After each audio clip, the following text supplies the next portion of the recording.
Welcome to episode 296 of CppCast, the first podcast for C++ developers by C++ developers. I'm your host, Rob Irving, joined by my co-host, Jason Turner. Jason, how you doing today? I'm all right, Rob. How are you doing? Doing okay. Any news you have to share? Anything cool you're working on? Anything like that? No, not really. No. Yeah. Okay. I mean, I keep thinking I wanted to be doing more live streaming on my YouTube channel, so I'll probably be aiming to do that once every other week or so now, looking forward, but that's not a promise or a guarantee of any kind. Any particular things you want to be streaming? I want to do some more Projects? code reviews. Okay. Yeah, but we'll see. Okay. Well, at the top of our episode, I'd like to read a piece of feedback. I got two YouTube comments today, actually. This first one, I think these were both on the episode from 2 weeks ago, Nikolai Vutka. This first one is, hey, love the podcast. Can you guys please bring Jonathan Wakely and Christoph Kohlhoff to the show? And I don't think we've had either of them. Christoph, I believe, is the maintainer of Boost Asio. Oh, okay. And Jonathan, I believe, works for Red Hat. I'm sure they both make excellent guests. Yeah. And this other comment we got was, please talk about C++ in mobile app development. And we've certainly done shows in the past talking about mobile development. It's probably been a while, but I'm not really sure, what specific topic we would cover. I'm not sure like what the latest in tooling or anything like that in C++ mobile app development looks like. I have no idea. Yeah. So you might need more specific suggestions for someone who's actively in that space these days. Right. Yeah. That sounds like a good idea. So comment. Let us know. Yeah, definitely. Well, we'd love to hear your thoughts about the show. You can always reach out to us on Facebook, Twitter, or email us at feedback@cppcast.com. And don't forget to leave us a review on iTunes or subscribe on YouTube. Joining us today is Eugene Sandulenko. Eugene has been with the ScummVM project since 2003 and lives in the Netherlands. Currently, his day job is manager of software development in the travel industry, and programming is his evening hobby. Eugene started programming from the days of big irons such as System 370, PDP-11, and Voxen, and was programming in several programming languages. The coolest part was doing security-related things in Common Lisp. Eugene, welcome to the show. Thank you guys for inviting me. Hi, Rob. Hi, Jason. Hey, Eugene, there's a lot to unpack in your small bio here. Like, I don't think we've had anyone else on who talked about programming in the PDP-11 days. Yeah, that was interesting. So I originally from Ukraine, so those were the clones, Soviet clones of those machines. And this is where actually I learned C. C++ was not there at the moment. It was in 1989. I believe. Yes, okay. This is where it started. And and what is interesting about those things is that for a long while I was thinking this is the proper development environment because they were so well thought of. Of course, now when looking back and understanding that there was 20 users for 5 megabytes of RAM, that's making a difference. Now you can run it on your watch. Right. Yeah. I'm also kind of curious what kind of security-related things in Common Lisp. What is that? What is that about? Oh, that was a really nice thing. Have you ever heard about DES Challenge, which was in the 90s when DES was cracked for the first time? And this is, by the way, when the distributed computing was born. Probably not. RSA was running this, challenge. They wanted people to crack DES, data encryption standard, which was proven to be theoretically weak by that point, and they wanted to demonstrate that it is truly weak. And they were encrypted a message, and they ran a prize, and there were several several groups, 3 groups, which were running this. This is when distributed computing was born. But why I'm talking about this, my former boss, he was in the winning group, Matt Curtin, and later he even produced a book about this. And I was very happy to work with him for 6 years in his company, which is called it is still operating. It's called Interhack, Okay. and it is doing white hat security analysis and privacy analysis. One of the things which company was working on was Sony Rootkit, if you heard about it. The Sony Rootkit? Yeah. Yes, we were doing this forensic analysis for this. So basically, they installed the rootkit on their audio CDs. So when you put it into your computer, it will like a rootkit, a shadow silently install and prevent you from ripping it.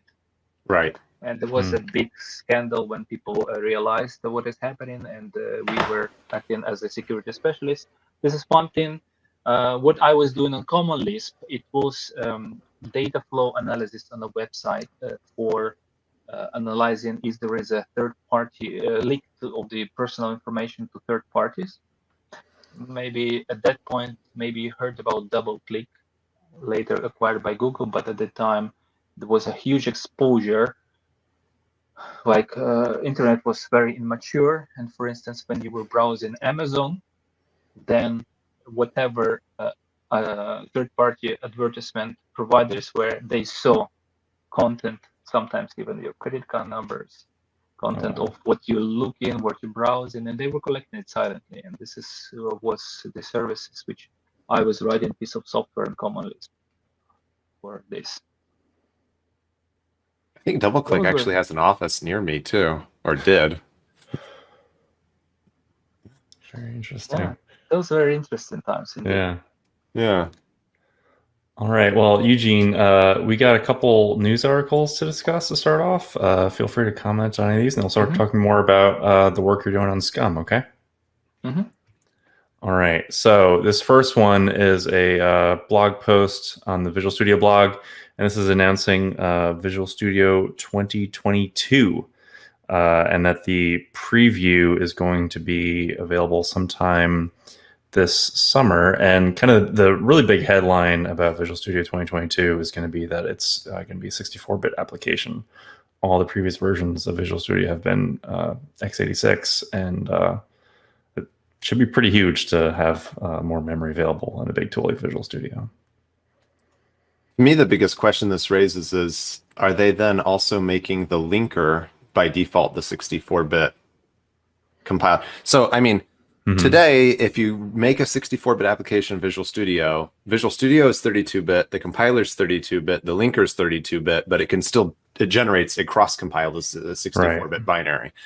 One of the projects I work on, we always have to go in whenever we set up whenever we set up the project, go to build the project, configure it in CMake, we have to say explicitly, I need you to use the 64-bit linker, otherwise the linker runs out of memory. So I want to know if this is going to default to making the compiler and linker the 64-bit versions also, which would be, I think, handy for a lot of large projects. We'll have to find out. I mean, I'm sure when we get closer to the release of Visual Studio, we'll have someone on to talk about the new version. Maybe we can find more details on that type of thing. Yeah. The other thing I wanted to point out, specific to C++ in this announcement is, they are saying, C++ 20 is going to be available in Visual Studio 2022. And they did also say that it's going to be binary compatible, it looks like, with previous versions of C++ runtime, which I guess means they're not doing an ABI break with this version. It appears they are not doing a binary break. So that part I find a little disappointing because I think we were hoping that they might break it, because I think the past 3 versions have all been the same ABI. Yeah. And I've seen some rumblings on Twitter about this because some of the stuff that they've implemented for C++ 20 already is they need an ABI break to get proper C++ 20 compatibility with those library features. And so it'll be a question to see whether or not they break at least their C++ 20 parts from Visual Studio 2019, so they can at least have correctness here. Yeah. Eugene, anything you found particularly interesting in this one? Are you a Visual Studio user? Well, I'm not. I'm a Okay. Windows user in general. I would voice my opinion because I have by this point. Visual Studio, I consider this personally as the best idea for C++, but unfortunately, I consider Visual Studio is not a C++ compiler. We have it as it is not a C++ compiler. Why? Because we call it's a Windows code compiler and Microsoft Office compiler. We deal with portability, and there is so many quirks they just silently inserted in the behaviors, in the code behaviors. So when you write in something which will perfectly work on Windows but will horribly blow up on other platforms, and Microsoft Visual Studio will just silently swallow it. You will have no output and only static analysis tools which could help you potentially. Again, because it's a good thing that they use it. They use Microsoft using duck coding and using it in-house for development. But then, of course, having the access to everything, not a black box but white box, they tailor it to their needs, and this is why this statement. I think they've been improving it over the past few years as far as making the compiler more conformant, though. I think Absolutely. that's kind of yeah. Okay. The permissive minus flag helps right. too, yeah, but that's the thing. We have, unfortunately, to talk about this marvelous software as they are improving. So they are getting there, not like they are. They're not like they are pushing forward the standards and everything. Yeah, it's been a long process. It is true that literally for the entire time that I've been using C++, there's always been a question of, oh, well, Visual Studio allows that thing that's not in the standard. And it has been, slowly chipping away at these things. But since as far back as my memory goes, 96, it's always some little thing. Well, Jason, it just 5 minutes ago we're talking about it. They have deliberately keep the ABI compatibility. Right. So things have to leave. Bugs have to leave. Yeah. Which, I mean, it does make some things easier, but it does make some things worse for sure. Yeah. All right.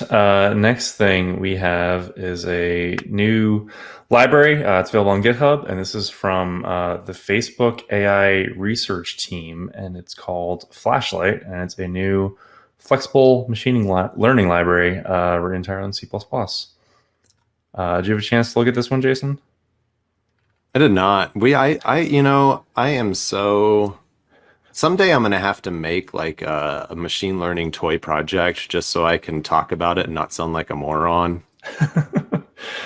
Yeah, I mean, it's certainly something I've not had any reason to use myself, but it certainly sounds interesting, and it's good to see another library like this being open sourced for the community. Have you done any machine learning? Yeah, sorry. Not just open source, but open source under BSD license. Oh, is it? Mm-hmm. Yes. So that's big difference for many purposes. That's great. Sure.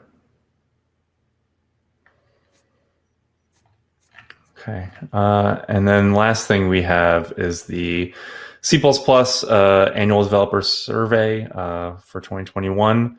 And this is the light version of the survey. I don't remember if there's a heavy version of the survey, but it's always good to look at this and kind of see what the state of the community is like. I don't know, were there any particular questions you wanted to highlight in this, Jason? I know you added this to the show notes. I did. There's some things that kind of did stand out to me that however these respondents self-selected to fill this thing out, over 35% of them have more than 20 years of programming experience. This is clearly not a survey that's selected for, people right out of college or something like that. So that kind of stood out to me. And then, I did notice that there's a fairly high percentage of game developers that responded here, 35% also. Yeah, I think that was the highest category of what you're building in C++ to that question, right? Yeah. And so it kind of matches part of my expectations that, like, sure, game developers is a large community, but is by far not the majority of C++ programmers, because the other 65% makes up all of the other random things, right? Yeah. Like all of the industries that people never stop and think about. But yeah, I don't know. Something to flip through here. It's also overwhelmingly selected for Windows developers. Yeah, Windows was the highest. And then I think Linux server, followed by Linux desktop. That was interesting. Well, it really correlates with the gaming, right? Yeah. Right. That's a good point. Yeah, it makes me wonder. Game console. Okay, yeah, that's like 12% of people said that they do anything that works on a game console. It's interesting. All right. Well, Eugene, could we start off by you telling us a little bit more about what ScummVM is? Oh, yeah, absolutely. So ScummVM is a lethal program. 3.1 million lines of code at this moment. 3.1 million. Yeah. All right. This is not the code. This is software lines. This is code software lines. Clock, right? Yeah, right. Software lines of code. So minus comments, minus white space.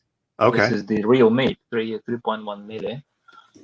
It started by desire of two guys independently to play Monkey Island on their Linux machines. Okay. And it was in 2001, but they quickly met somehow online, and this is how ScummVM was born.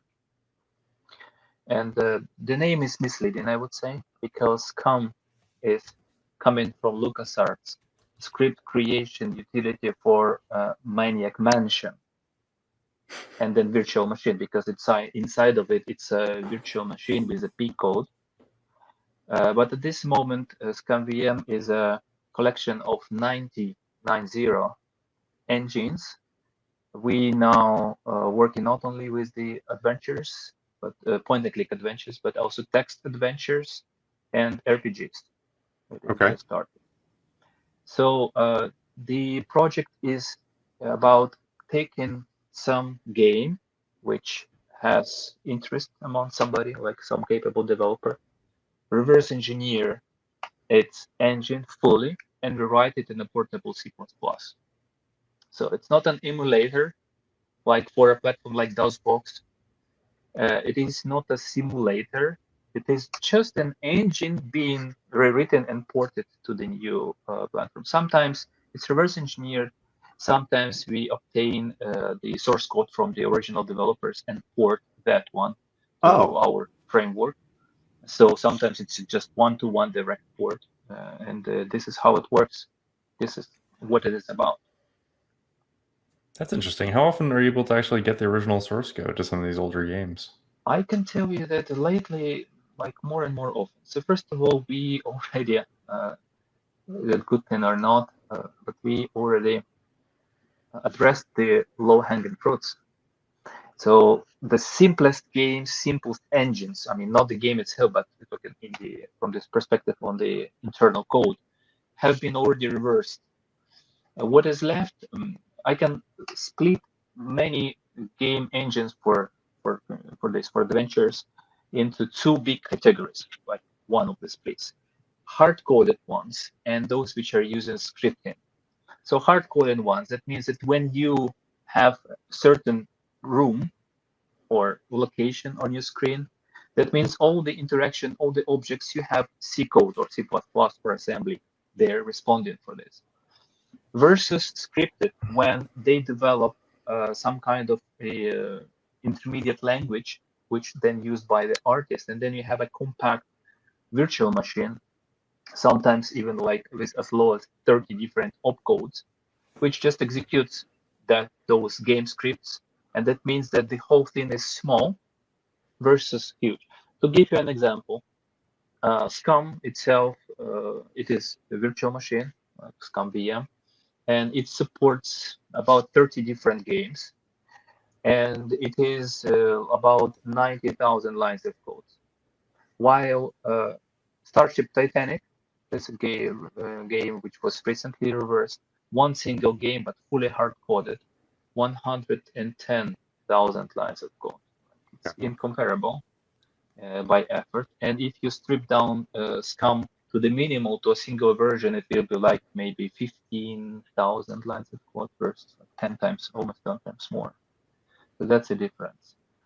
And when you, as a reverse engineer, want to take a look at that thing, if the game has 150 locations, you can imagine reversing 150 quirky, like game logic, what to do, these like flags, etc., etc. So, of the games that you support in ScummVM, like how many of them tend to be, or the game engines that is, how many of them tend to be this hard-coded versus scripted game engines? By the way, I haven't answered fully your previous question. Oh, sorry. No, go ahead. Yeah. The previous question was how often we had the source code, original source code. Right. The thing is that lately, more and more often, because the project has a reputation. We are going to celebrate 20 years this year, 20, and we are known with our anti-piracy, strict anti-piracy policy. Mm-hmm. We don't do this, but this from like users don't like it because they prefer to just snatch, download the legal copy and then play it. But the IP right owners, they do love it because collaborating with us, that means that they can put their old title on Steam or on Good Old Games, GOG.com, or to .mu, this is French, like GOG, or just start playing start distributing by themselves, but without the risk that we will leak the game or start distributing game assets by ourselves. So I can tell you, maybe by my assessment, maybe 40% of engines which we have, we get the source code. 40%? Or parts of it. Wow. It's my guesstimation, 30-40%, like pretty solid amount of. It started from the first source code which we obtained was in 2002, 1 year, when the project was 1 year old. It was the source code for the Beneath a Steel Sky, mm-hmm. which was followed by Broken Sword 1, Broken Sword 2. And it was very good collaboration with Revolution Software till today. And it's Beneath the Steel Sky. There's a couple of games that are freely available on your website, right? Yes, this is at this moment we have, I believe, 8 titles. I didn't check. Okay. Because recently we had another game, freeware, which is great. And yeah, it is Nippon Saves. It's small Italian studio, now defunct, and we added engine like 12 years ago, I believe. And now the game is freeware. Then Beneath a Steel Sky, Flight of the Amazon Queen, then the Dracula. You can go to ScummVM games, and then you can see the list of the games which are freely downloadable. So you mentioned that the original authors of ScummVM got involved because they wanted to be able to play the Monkey Island games. How did you get involved in the project? I myself at that time was working on FreeBSD. Okay. It was my home machine. And in a local shop, I purchased the localized version of Full Throttle. I liked the the box. I liked how it looked. The description of the game looked nice, and I was thinking how to run it. Wine was, I believe, at the time was pretty like unstable. Mm-hmm. So I googled, and I quickly found out there was a ScummVM. I launched it, and it didn't work. It was crashing because of the localization. So I fixed that. It was my first patch. I continued of playing the game, and if you were playing the game, there is a bike files. And when that particular place in the game started, there was another pop-up from ScummVM. hey, this part of the game is not implemented. So we pretend you run it. Here is what you get from it. Go ahead. You can proceed and complete the game. And I was thinking, this doesn't give me the full experience. I would like to see this. And this is how at that time, I had experience with reverse engineering already, like several years. I was into different mobile phone reverse engineering, like this firmware. Those games, who didn't give themselves in 90s the unlimited lives? So you reverse engineer and you patch the executable. And I started, and this is what's interesting because when I thought I would like to reverse engineer it, the team members, my future team members, are, oh, good luck, Eugene. What's going on? And then I realized, because it took me over 3 months, it's a 100 kilobytes of code blob. The subsystem code named by LucasArts insane, because it is insane. It is 6 state machines. Some of them have over 150 states. Oh my goodness. Imagine this humongous switch statement. And then different small flag manipulation, basically, between the states. But I did it. And that's how I got into the project. So would you largely looking at like the disassembly, trying to figure out what it was doing in that case? Precisely. We are still using interactive disassemble, IDA. And you just launch it, you see assembly, and you starting to think, okay, what is this memory block? What is this reference? What program? Okay, it allocates something, apparently 200 bytes, and later it uses it for something with graphics. Oh, maybe this is a palit. And that's how you do it. And then this is maybe palit, or you are understanding, okay, these are functions which are referring to the disk. Okay, file something, and then later when you see how they are used, you start naming.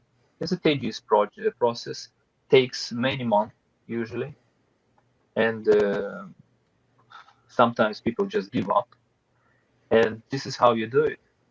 Because you understand, right? When you compile the code, and very, very rarely, we had only few rare occasions when people forgot to strip debug symbols from executable. So you have nothing, only numbers. And this is how you do it. And at that time, of course, there was no decompilers. So you're working only with disassembly, only with x86 disassembly. And it's difficult. I'm curious, if DOSBox had been well established and Wine had been working better, or QEMU or VMware or any of the other free virtualization things had been well established in 2001, do you think ScummVM would have ever really gotten its start, or do you think the original developers would have said, oh, it's fine, I can just run it in DOSBox? DOSBox came to maturity pretty quickly after that. Right. But there is a huge difference, because DOSBox is an emulator, which means that the CPU requirements are huge. Right. ScummVM is able to run, and we had old ports which were running 25 megahertz machine with as low as 2 megabytes of RAM. Okay. ScummVM runs there. Of course, not every engine, but it does. DOSBox requires. I remember only in the middle of maybe 5 years ago or so, mobile phones became powerful enough to run DOSBox, like Android. Right. But ScummVM was there for over a decade now. Now, I'm also curious if you said you have lots of publishers that actually want to work with you, and they'll give you the source code under agreement. Have you had anyone try to shut down a game engine port, saying, claiming patent or copyright issues or anything like that? Yes, we did. And this is, by the way, one of the reasons which we have this strong anti-piracy policy. At the very beginning on the dawn of the project, we had 2 huge occasions with with LucasArts lawyers sending us cease and desist letters. And we were lucky because reverse engineering in Europe is fully legal, especially for the increasing compatibility issues. And by that time, we were not distributing any of their intellectual property. Right. And we were explaining how to run it from the original media. So one of the things which we still strive to do is to do, even it requires and go an extra mile to support original media layout. So you just copy files and you can run it. No like mangling with the files or renaming or anything. So this is what we try to do, and this is what helped us. I can tell you that this is the biggest thing. It had the opposite also, especially with Atari when they wanted to release one of their humongous entertainment titles on Nintendo Wii. Unfortunately, Nintendo and Sony consoles, they are not compatible with GPL. They're never compatible. Okay. Because they are very, and Microsoft, by the way, yes, Microsoft Xbox, they are very protective for their libraries. They don't want people to get any exposure to the console internals. So this is why they are not allowing to publish even the header file names and the method names. So you cannot use calls to their like SDKs. And GPL, ScummVM is under GPL, is required publishing source code. So what was happening, Atari took ScummVM and they put it into Nintendo Wii. And later they didn't even know about it because they hired a vendor of doing the job, and job went with this. And later they decided to publish the source code. Nintendo said, no, you cannot. Later they decided they wanted to call back the print and put stickers on it, and they could not. So we ended up with agreement when they donated money to Free Software Foundation, and we let them sell the game for 2 years, but not more. Wow. Because they had to do something, right? Since they were using your GPL source in the beginning. It's rare, I feel like, that you hear of a story where someone had their open source code misappropriated and then it got some sort of compensation back for it. What was great is that there is this gpl-violations.org, okay, which is the lawyers which helped us. And we were addressing them in Germany. In Germany, copyright laws are much stronger than in the whole Europe. Okay. And since they were selling those games in Germany, we went to court in Germany. We wanted to went to court in Germany.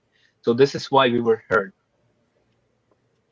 Wow. Big thanks to those guys who helped us. And if you don't mind, before I forget, I'd like to comment that there is one game that I still semi-regularly play with ScummVM. And you mentioned that you support the original file layout.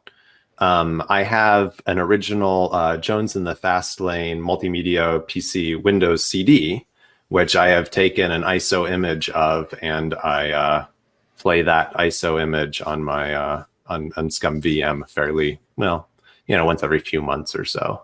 Still pull that out, which is like the least known and least popular Sierra game ever published. But my wife and I still enjoy playing Jones in the Fast Lane. So thanks for the work. I don't know if you were involved in any of that at all, but it's fun. I was touching the CI, but not much. That's this horrible piece of software. We already fixed. Oh, I was counting. I think it was 600 of original bugs in the games. They just shipped without proper testing. Oh, you're fixing bugs from what the games had bugs, commercially had bugs, and you have fixed them. Yes. Right. Yes, this is one thing, and their development strategy was new game, new clone of the source directory, and then you start modifying. Well, so they have dozens of slightly different behaviors depending on the game, depending on the month when it was released, and we put it into single engine. All of this. I had no idea because I know there's like SCI 012 or whatever, something like that, right? I think there's 3 versions that are actually listed on ScummVM. I didn't realize that even inside those versions, there's got to be dozens, hundreds of switches or something like that. Yeah, this is it. This is how it is. It's crazy. This is definitely making me want to go back and play some of those old games. I definitely played a lot of Monkey Island and Indiana Jones as a kid. I might want to go revisit some of them. Go ahead. Oh, I was going to say, like you mentioned GOG.com. If I were to go on GOG and buy the old copy of Monkey Island, I think you can do that right now. That's some of those games. It's actually using ScummVM. It just doesn't it doesn't show me that necessarily. Is that the case? Or does it show you? Actually, it does. It does show. And moreover, when you go into game description, in the compatibility section, you will see works with Windows, Mac, Linux, and then uses ScummVM. And they're still doing pretty good job on conforming with GPL, and we have very good collaborations. Like, it's always a pleasure to work with them, despite like in contrast with some other guys, which sometimes I get tired. They just release new game and they forget to publish the source code. They forget every time to mention Scum every time, and this is a pity. This is you go cheap because you don't do it. You don't do testing. You don't do development. Sometimes even it is ridiculous as they doing just the packaging, slapping together the files in ScummVM and then starting to sell it. Okay, be it just a little. We don't require much. Copyright and source code. That's it. No, it's forget. So let's start talking a little bit more about the code in ScummVM. Maybe the project's been around for I think 20-some years. What version of C++ is it currently using? Has it evolved over time to use more modern C++? Yeah. So ScummVM is all about portability. All about portability. I just made a small count. At this moment, we are supporting now for the last 2.2.0, 30 platforms. 30. And if you count different versions on a platform, like for different CPU or for different architecture, like for Android, there are 4, etc. It's 49. Wow. So 49 platforms now, but 46 in additional. On top of that, they are now withered. They are now dead. They used to be supported by ScummVM, or 29 if you don't count different architectures, like for 32 bits version, 64 bits version, or for Motorola 68,000 to 68,030. It's slightly different packaging. For Atari, for instance. So that brings me together to 95 supported platforms for the code base, but of course not anymore. Right. We dropped Palmos platform a long time ago, and Palmos has its own really big difficulties. For instance, one of the difficulties is that it is internally 16-bit, meaning that the code section cannot exceed 64 kilobytes, or data sections, static data sections cannot exceed 64 kilobytes. So going back to my initial involvement with this fight in full throttle, insane subsystem, I had to split it into several files because it didn't fit at all on Palmos. So initially, and this is why initially we did not support and still do not support STL, because it's a horrible mess on many platforms in terms of the how it is implemented. It's huge. It's slightly different on different platforms.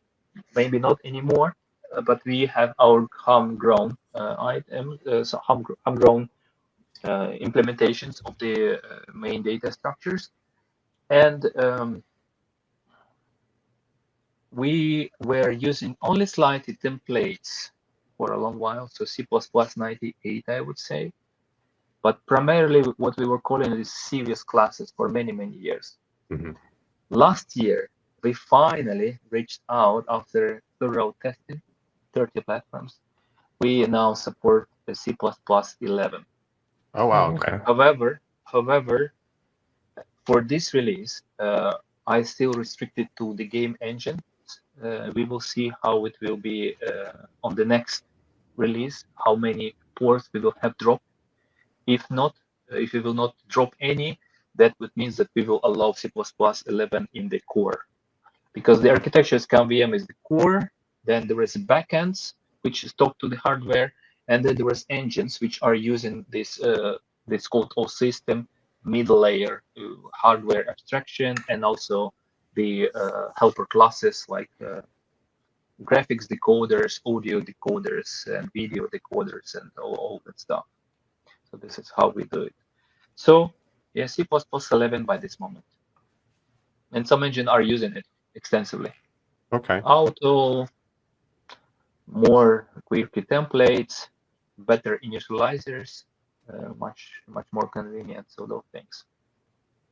It's an interesting, I feel like, idea there to say, okay, well, a new engine or one of the more complicated engines or whatever that can't work on an older 16-bit platform or whatever anyhow, that one you can use the newer compiler in, and then if we can't support it on the older platforms or more limited platforms, I guess that makes sense.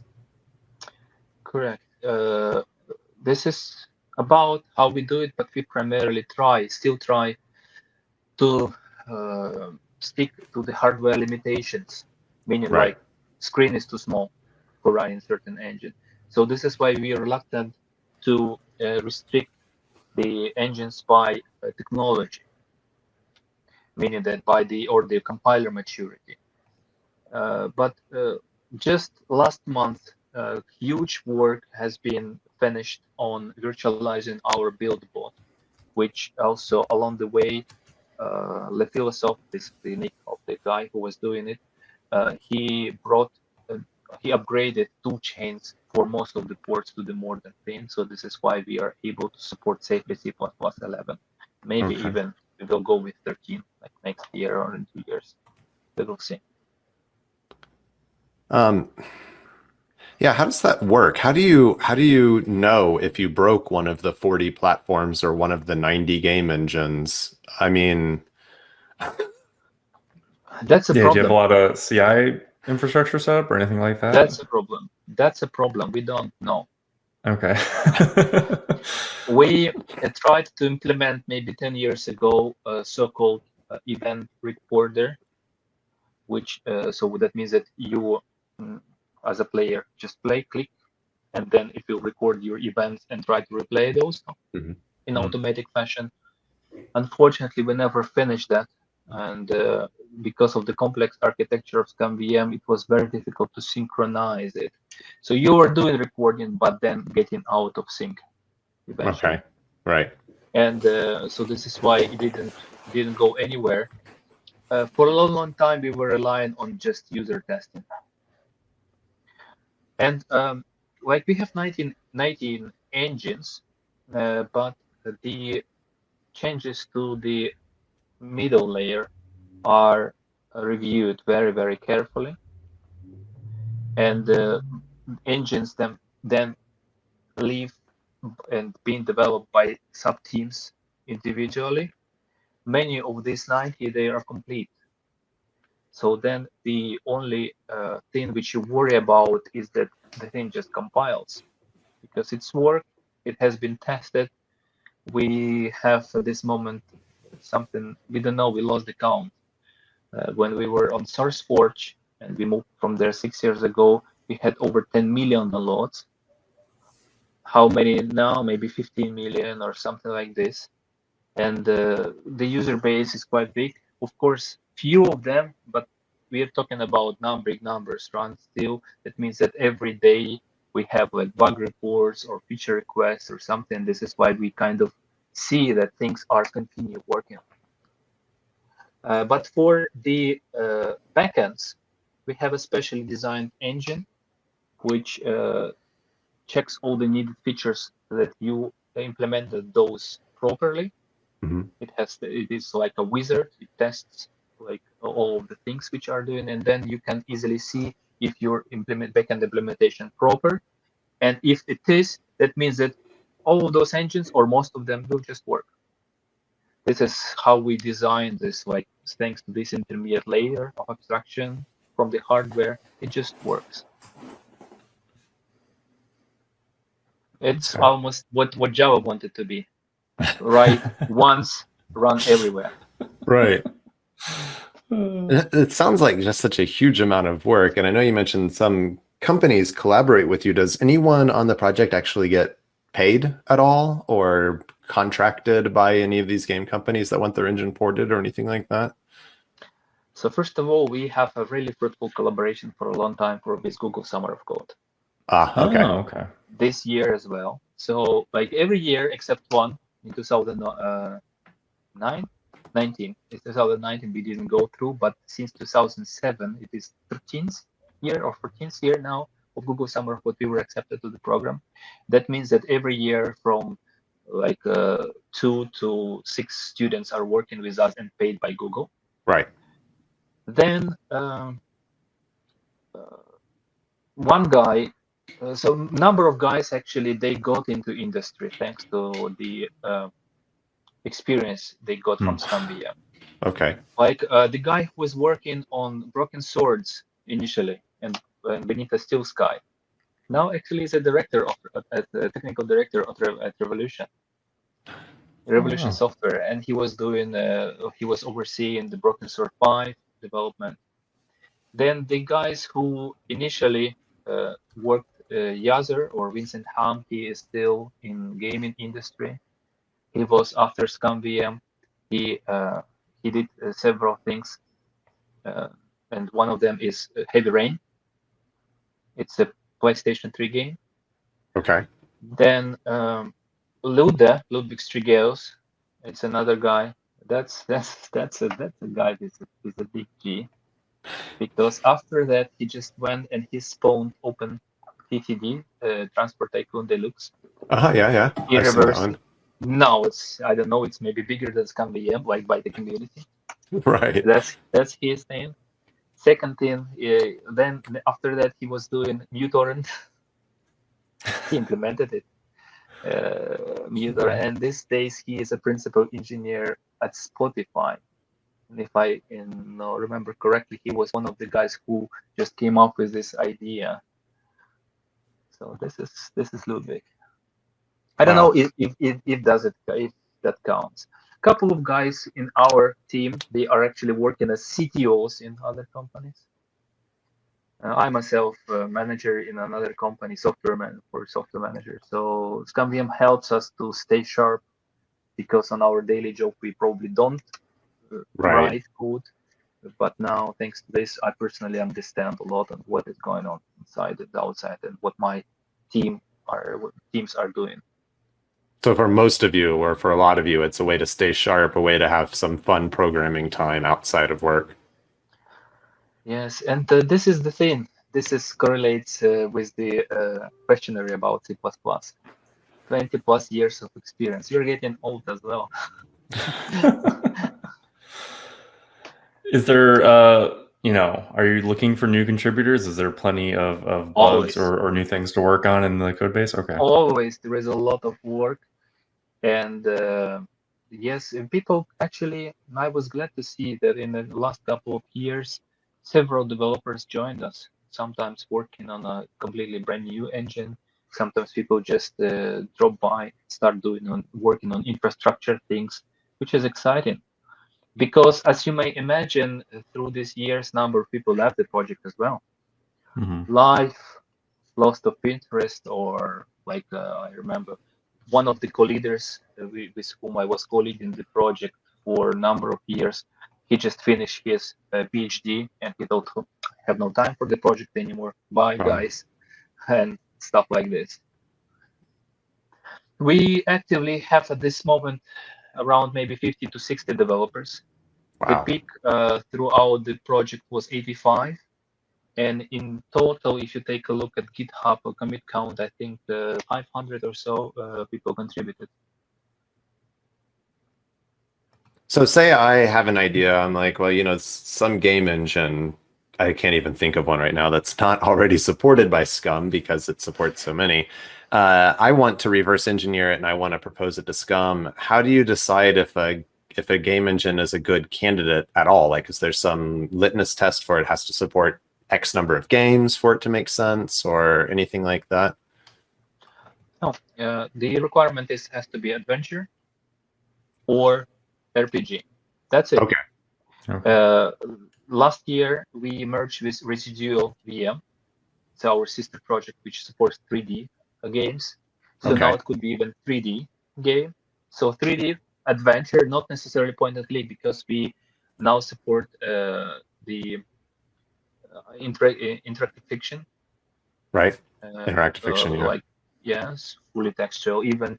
So actually, ScummVM now supports games from 1978 till 2021. So like Colossal Cave, no. Yes, Colossal Cave Adventure you can run.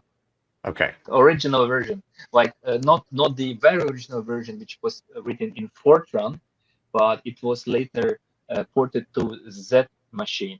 Right. You can run that. So that's for our listeners. That's the one that Zork games and the early Infocom games used for their text adventure engine, right? Yes, exactly. And so if you come to us, we will be looking at the code quality and looking at your dedication, because we don't like half-baked engines. We have plenty. So if you would like to reverse engineer some game, my recommendation would be the following. Before you even start, first thing, come to our wiki, because we try to put into our wiki even work in progress engines outside of the tree. Maybe somebody already started. Maybe there is a repository, Git repository, which is kind of lurking and nobody was touching it for 5 years. Like what was happening with the Lost Eden game of Creo engine was developed several times, but then was not touched. And then guy came and, hey, I love this game. I would like to finish it. Oh, great. Here is the engine, 80% done. Finish it, and he did. Then talk to me or to any of the project lead. We have 3 colleagues at this moment, because we may know a little more. I'm requesting everybody to tell me, hey, if you have reversed something or trying to tell me, so I will know. I will search my database in my head. I will tell you, maybe somebody started. And then just hang with us, and we will explain how to do it in a proper way. We have some experience with this, as you can guess. And just do it. You're welcome. That's an interesting insight, because I noticed that you had just announced work in progress for the Nancy Drew adventure games, which my wife and I used to play, 18 years ago or whatever. And I mentioned this to her, and it made us both feel old, that those games are now old enough to be in Scum. That for some reason that just made us feel older. But I was clicking through the wiki pages and stuff and noticed that there were links to 2 different forks that had a Nancy game engine started on them. And one of them was like 10 years old, I think, which surprised me that someone had started it that long ago. And I'm like, I kind of wondered what had happened there, why there were 2 different forks, but I guess that kind of makes sense now. Yes. Speaking of, sometimes they work completely independently. Sometimes they just trying to continue work, and while another guy A starts and does something, then it goes into limbo. Guy B picks it up, continues, and then guy A, wakes up, and it starts to deviate. But very often we have, let's say, more or less mature one, and very often there is a lot of skeleton engines. There is detection, maybe not even showing the initial logo, maybe just reading some of the data files, and that's it. Yeah. So this is exactly why we have one guy in our project, he's working with us maybe like for 15 years or so. He is a reverse engineer machine. He reversed maybe like 20 or 30 different engines, but he never has, how to say, energy to complete them. And they stuck at about 95% or so. And those 5% are very often the user interface. So the game engine, the most difficult part, fully reversed and debugged by him. He did the fun work. Yes, precisely. And then, but then it is not user friendly, right? You need to do comment out certain parts of the code in order to run it. Go and implement menus, and he leaves is there. So the chances that somebody already did most of the work are pretty high. So talk to me, and welcome to the project. So another game engine that stands out to me is I noticed you had just announced prototype support for Adventure Game Studio games also. Oh, which, yeah. Adventure Game Studio, I mean, there's like literally thousands of these games because it was a free tool and then it went open source, I don't know, 4 or 5 years ago or something like that. Yes. Were you able to utilize the source code that was provided in that process? And how in the world are you going to test 30,000 games or whatever to make sure you actually have full compatibility with it? So first of all, we were absolutely excited when we saw this being open sourced, and we wanted to tackle it right away. The current implementation of the engine is the third attempt of doing it.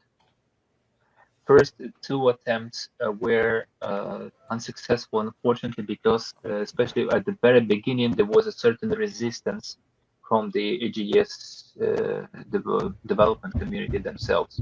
Okay. Because they were telling like this, hey guys, if you fork, we are afraid that you will slow down our development.